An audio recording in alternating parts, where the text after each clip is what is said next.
اعوذ باللہ من الشیطان الرجیم بسم اللہ الرحمن الرحیم هو الذی خلق لکم ما فی الارض جمیعا، وہی ہے جس نے تمہارے لیے بنایا جو کچھ زمین میں ہے،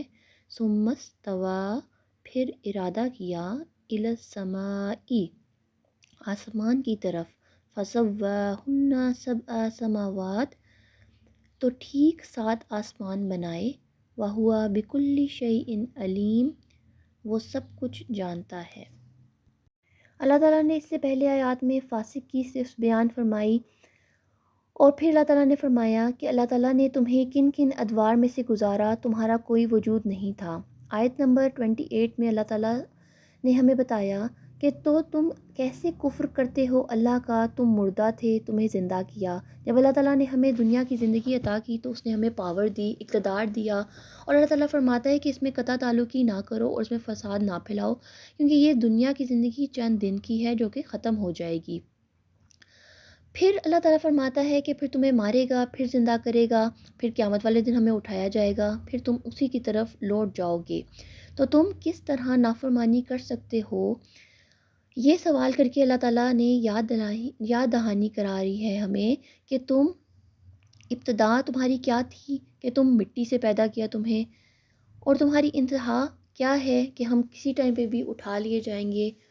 مر جائیں گے، اور ہمیں نہیں پتہ ہماری موت کس طرح اور کس وقت آنی ہے۔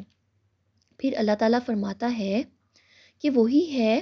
جس نے پیدا کیا جو کچھ زمین میں ہے، سب کا سب۔ اب آیت نمبر 29 میں اللہ تعالیٰ ہمیں بتاتا ہے کہ اللہ تعالیٰ اپنی اس میں نعمتیں یاد دلاتا ہے کہ اس نے تم کو پیدا کیا، پھر زمین و آسمان بنائے، آسمان کو ہمارے لیے ٹھیک چھت بنایا، اس میں موجود نعمتیں بھی تمہارے لیے بنائیں، تو پھر فرمانبرداری بھی کس کی ہونی چاہیے؟ اللہ تعالیٰ کی۔ یہ اللہ تعالیٰ کا احسان ہے، تمہیں اتنے ادوار میں سے گزارا ہے، اور یہ دنیا کی زندگی پرماننٹ نہیں ہے، یہ ایگزامینیشن ہال ہے، اور اصل زندگی اس کے بعد ہے، اور یہ دنیا آزمائش کا گھر ہے۔ اس آیت سے ہمیں یہ بھی اہم سبق ملتا ہے کہ ہمیں ان احسانوں کا جواب اس طرح دینا چاہیے کہ جس اللہ نے ہمیں سب کچھ عطا کیا، ہم اس کے بن کے رہیں، اسی کی بندگی کریں، بجائے اس کے کہ ہم ان چیزوں کے بن جائیں جو اس نے ہمارے لیے بنائی تھیں۔ ہم ان میں نہ کھو کر رہ جائیں، ہم نے ان سے فائدہ لینا ہے، لیکن عبادت صرف اللہ تعالیٰ کی کرنی ہے، اور ان نعمتوں کے بدلے اللہ کا شکر ادا کرنا ہے، تو ہمارا محبوب ان چیزوں کا بنانے والا ہونا چاہیے۔ ایک اور بات جو ہمیں پتہ لگتی ہے وہ یہ ہے کہ وَهُوَ بِكُلِّ شَيْءٍ علیم، یہ بہت امپورٹنٹ ہے، ہمیں اللہ تعالیٰ سے ڈرنے کی ضرورت ہے،